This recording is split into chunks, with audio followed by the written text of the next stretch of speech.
wajibi ne yan Kano mu je makaranta kyauta ne. Ilimi wajibi ne yan Kano mu je makaranta kyauta ne. Allahu alimu ya zul jalali wal ikramu Kyauta ne. naji manzon Allah ya faɗa wajiba gare mu Kyauta ne. mu je ko ina ne domin nema mu yi ilmu. Kyauta ne. Gashi yau a garin mu an bi umarni na hadisin manzo ne. Ilimi wajibi ne yan Kano mu je makaranta kyauta ne.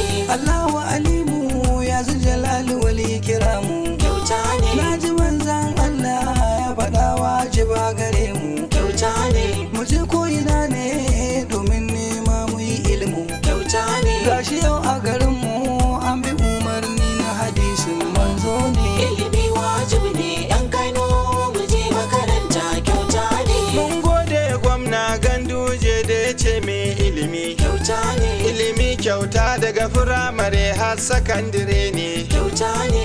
Idan al'umma sun ilimi an kau da bara ne. Kyauta ne. Mun gode gwamna ni sidi wajin mu ya fama kaman gane. Ilimi wajibi ne yan Kano mu je makaranta kyauta ne. Gwamnan adalci mun gode mai san al'umma. Kyauta ne. Mu kara yabawa Ganduje gwamna mai kima. Kyauta ne. Shugabanni har ma sarakuna sun ce mi himma. Kyauta ne. Sarki na Kano bice karaye daga ya da rano duka sun gane. Ilimi wajibi ne yan Kano mu je makaranta kyauta ne.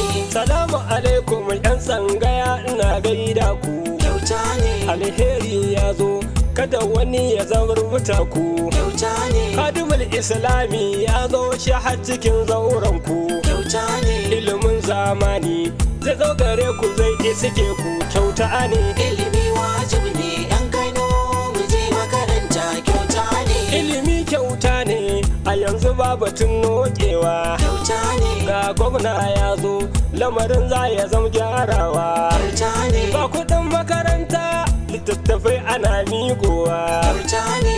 Ku miƙo ‘ya'ya wallahi ja da baya akan haka shirme ne. Ilimi wajibi ne yan